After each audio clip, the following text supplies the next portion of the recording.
Entertainment, I think, is very important at a wedding because at the end of the day, it's the thing which people will remember about the wedding is how good a time they had. And how good a time they had is very closely related to the entertainment at a wedding. People, although things like the food and the wine you order are very important things to get right, they're not the things that people will stick in people's mind at the end of the day. I'm a silhouette artist, which means I attend not just weddings but all kinds of events, cutting portraits out of paper with a little pair of scissors, and which is a very simple thing to do. It's a very old English tradition, and it goes down very well. I work very fast. Typically I can cut a silhouette out in about 1.5 minutes to 2 minutes. So at an average wedding I'll go around a fair portion of all the guests and cut out little portraits for them as a souvenir to take home.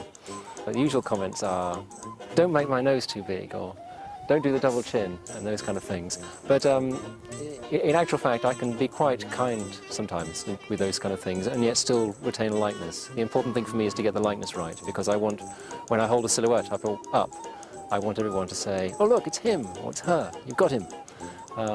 But I find that the likeness resides in the whole shape of the head and the way it relates to the neck, rather than simply in the sort of the chin or the nose or anything like that.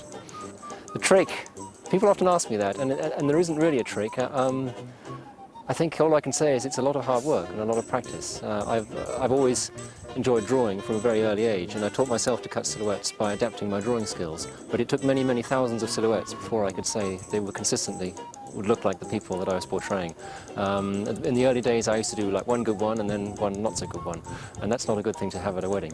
But when you get to the stage where 95% of them look like the people, and people will hold them up and they'll say, wow, that's him, you got her, then that takes a lot of hard work. Yes, there are an awful lot of magicians around, and there's some very good magicians and some less good. So by all means, I think a magician is a good thing to book at a wedding.